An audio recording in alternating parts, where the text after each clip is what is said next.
नमस्कार साथियों।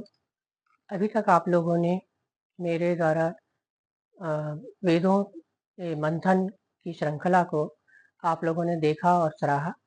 अब आज से हम भक्त शिरोमणियों के ऊपर एक नई श्रृंखला शुरू करने जा रहे हैं। उम्मीद करती हूँ कि आप सब लोग इसे भी पसंद करेंगे। आज हम इस श्रृंखला में जिन भक्त के बारे में बात करेंगे उनका नाम है जगन्नाथ दास जी। जगन्नाथ दास जी जो उड़ीसा के बहुत बड़े भक्त हुए हैं, भागवताकार हुए हैं, उनके बारे में आज हम बात करेंगे। जगन्नाथ दास जी का जन्म उड़ीसा के एक ब्राह्मण परिवार में हुआ था। वे बचपन से ही बड़े भक्तमयी थे।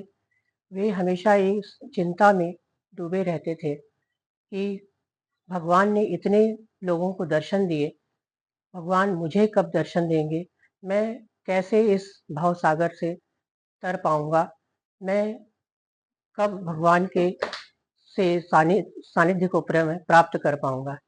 इसी चिंता में हमेशा लगे रहते थे और प्रार्थना करते रहते थे। नित्य का उनका यही दिनचर्या थी। एक दिन ऐसे ही भगवान से प्रार्थना करते करते उनकी नींद लग गई। रात्रि में उन्होंने स्वप्न में देखा भगवान जगन्नाथ चतुर्भुज रूप में प्रकट हुए और उनको दर्शन दिए और उनको आज्ञा दी कि आपको मेरे द्वारा जो भागवत ग्रंथ है, जो मेरा ही स्वरूप है, उस भागवत का ग्रंथ का आपको प्राकृत भाषा में अनुवाद करना है और उसे जन जन तक पहुंचाना है। जब सुबह उनकी नींद खुली तब उनको जब उनकी नींद खुली तब उन्हें पता चला कि भगवान ने उन्हें ये आदेश दिया है। तो उनके आंखों से अश्रुधारा बह चली। वे उनका अंग अंग रोमांचित होने लगा, यह सोचकर कि भगवान आज मुझे स्वप्न में दर्शन दिए, और ये सोच के रोने लगे कि मैं तो मूर्ख हूँ, मुझे तो कुछ आता नहीं है, मैं तो इतना बड़ा ज्ञानी हूँ नहीं, मैं कैसे ही भगवान के द्वारा इतने बड़े भागवत ग्रंथ की मैं रचना कर पाऊंगा, जिसका अनुवाद उन्होंने बताया प्राकृत भाषा में करने के लिए। तो भगवान का चिंतन करते रहे। फिर भगवान से ही उन्हें प्रेरणा हुई।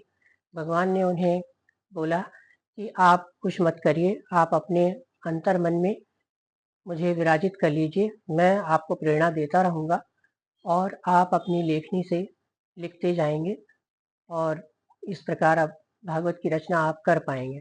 ऐसा भगवान ने उनको विश्वास दिलाया। फिर वो अपनी लेखनी लेकर आए, शाही और सामग्री लेकर आए लिखने की, पन्ने इकट्ठे किए और मन में भगवान का ध्यान करते हुए बैठ गए। भगवान ने उन्होंने अपनी इंद्रियों के सारे द्वार बंद किए और अपने अंतर मन में भगवान को विराजित करते हुए लिखना शुरू शुरू किया। और जैसे ही लिखना शुरू किया तो वे लिखते ही चले गए। भगवान उन्हें प्रेरणा देते रहे और लिखते लिखते सारे पन्ने पन्ने भर दिए उन्होंने। और यही क्रम उनका रोज का रहता था। रोज सुबह वो बैठ जाते और एक के बाद एक पन्ने भरते चले जाते। इस प्रकार कुछ ही समय में उन्होंने प्राकृत भाषा में भागवत का जो है अनुवाद कर दिया और एक पद्य के रूप में नए भागवत की रचना कर दी। इसके बाद जो उन्होंने रचना की, उन पद्यों को वो खुद गा गा कर गायन करके कीर्तन करते हुए लोगों को सुनाते और रास्ते चलते उनका पद्यों का गायन करते रहते। जब लोग वो गायन और कीर्तन करते रहते तब लोग उनकी ओर बरबस ही खींचे चले आते। पशु पक्षी भी उनकी ओर मुग्ध हो जाते थे उनको सुनने के लिए। बहुत से लोग उन्हें अपने घर में बुलाने लगे और घर में बुलाकर उनको इस भागवत की नई रचना को सुनते, भाव विभोर होते और अपने आप को धन्य मानते। यही क्रम उनका चलता रहा और घूम घूम कर वो अपनी भागवत की रचना सुनाते रहे। धीरे धीरे यह बात और अन्य लोगों को पता चली और यह बात राजा तक पहुंची। राजा प्रताप रुद्र जो वहाँ का राजा था, उसके कुछ दूत वहाँ पहुँचे और जहाँ वो एक जगह बैठकर भागवत सुना रहे थे, वहाँ के कुछ स्थानीय लोगों को पकड़ा और उनसे बात करी, और उन्हें ऐसा लगा कि ये पाखंड करते हैं। ये एक प्रकार का पाखंडी है, क्योंकि जब कोई व्यक्ति सम्मान पाने लायक हो जाता है तो उसकी निंदा करने वाले अपने आप स्वयं प्रकट हो जाते हैं, और उनको ये दूसरे का सम्मान अच्छा नहीं लगता। ऐसे दुष्ट लोग हमेशा से हुए हैं। ऐसे जो दुष्ट लोग थे, उनको क्योंकि उनकी निंदा करनी ही थी, इसलिए उन पर झूठा आरोप लगाने लगे कि वे पाखंड फैलाने के लिए स्त्रियों के बीच में जाकर बैठते हैं और उनसे धन लेते हैं, और इस प्रकार से उनका दुष्प्रचार करने लगे।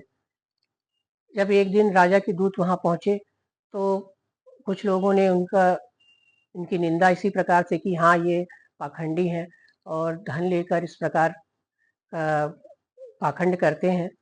तो राजा के दूत उन्हें राजा के दूतों ने जाकर राजा को ये शिकायत करी कि एक ऐसा ब्राह्मण है जो अपने आप को भगवताचार्य बताता है और भागवत की एक नई रचना कहकर सुना रहा है।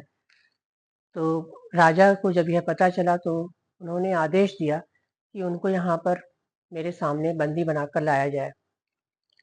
उनको दूतों ने उन्हें एक बंदी बनाकर राजा के सामने प्रस्तुत किया। तो उन्होंने बताया कि मैं कोई पाखंड नहीं करता, मैं किसी से भेदभाव नहीं करता, मैं तो सिर्फ अपने भगवान की स्तुति और गायन ही करता हूँ, और मैं यह भी नहीं देखता कि कौन से वर्ण के लोग हैं जो मुझे सुन रहे हैं। मैं तो ब्राह्मण, क्षत्रिय, शूद्र सभी लोगों के बीच जाकर अपना गायन करता हूँ। मैं यह भी नहीं देखता कि कोई वृद्ध है, जवान है, या बच्चा है, या स्त्री है, या पुरुष है। मेरे को जो भी लोग सुनते हैं, मैं उन्हें अपनी भगवान की कथा सुनाता हूँ और उनका गुणगान करता हूँ। लेकिन राजा ये बात मानने को तैयार नहीं हुए।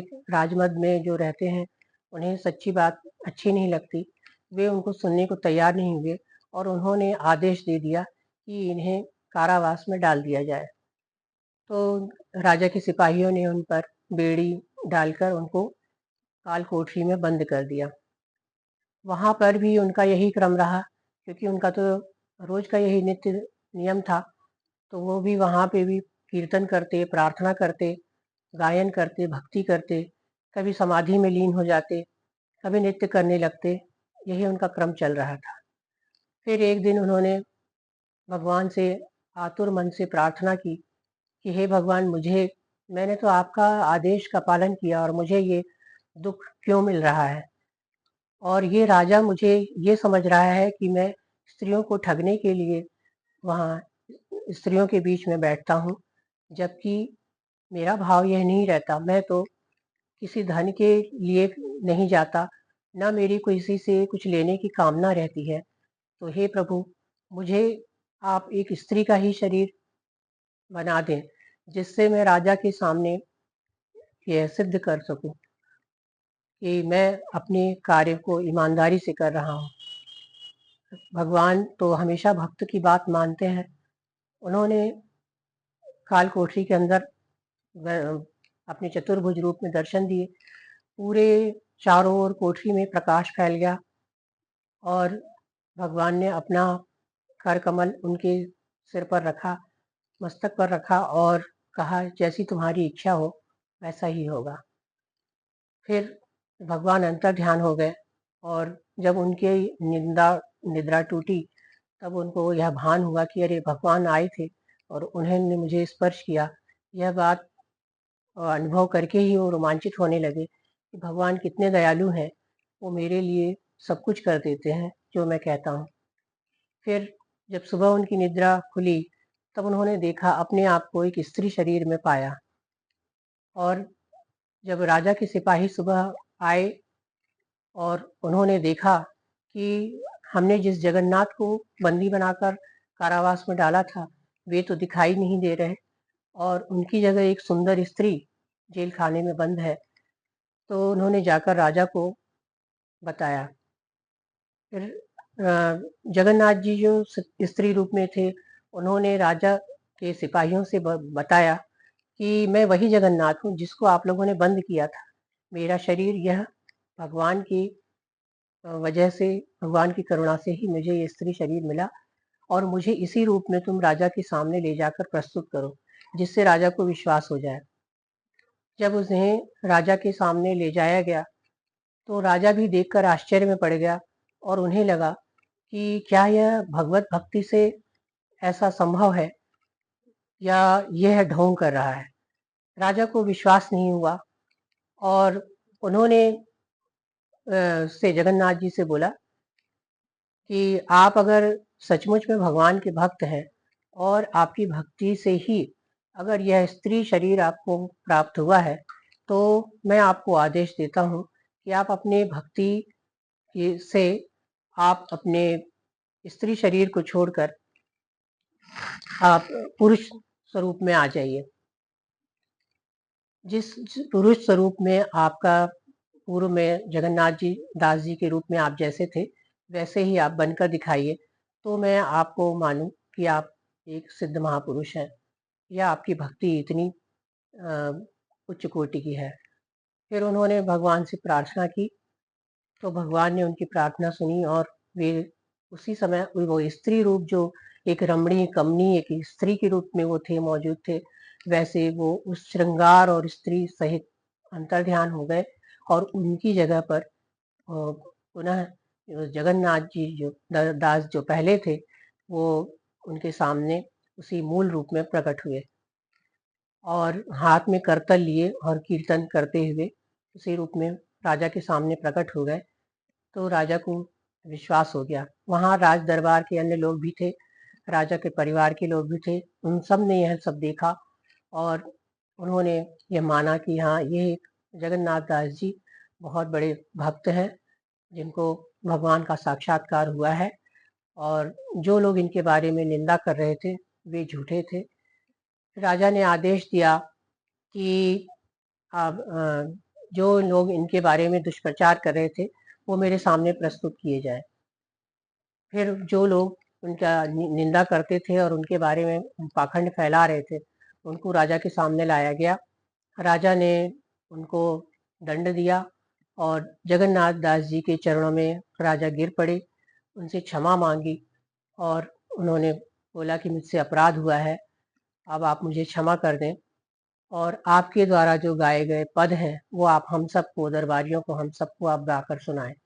तो जगन्नाथ दास जी उसी पद को गाने लगे, कीर्तन करने लगे, और सबको सुनाने लगे। सब लोग भाव विभोर होकर उन्हें सुनने लगे। फिर जगन्नाथ दास जी को उन्होंने क्षमा करके छोड़ दिया, और राजा जो प्रतापरुद्र थे, उन्होंने अपने ही राज्य में उनको चंद्रार्क नाम की जगह पर एक उनको कुटिया बनाकर दी, जिसमें वो रहने लगे। बहुत सालों तक वे उनके राज्य में इसी प्रकार अपना भजन कीर्तन करते हुए भक्ति का प्रसार करते रहे। इसके पश्चात वो अपने शरीर को छोड़कर अंतर्ध्यान हुए, भगवान में लीन हो गए। उनकी समाधि आज भी जगन्नाथपुरी में समुद्र किनारे, जहाँ हरिदास जी की समाधि है, उसके ही निकट उनकी भी समाधि है। आज उनके शरीर को छोड़े हुए 400 से अधिक वर्ष हो चुके हैं, लेकिन उनका नाम आज भक्त शिरोमणि में सबसे पहले लिया जाता है। जो उड़िया भाषा में उन्होंने भागवत ग्रंथ का अनुवाद किया था, वह आज भी घर घर जनमानस तक पहुंच चुका है। हर उड़िया भाषा की जो ये भागवत है, लोगों के घर में है, और लोग उनका गायन और कीर्तन करते हैं, और भगवान की भक्ति को प्राप्त करते हैं। तो इस प्रकार थे भगवान के भक्त जगन्नाथ दास जी। बोलिए भक्त और भगवान की जय।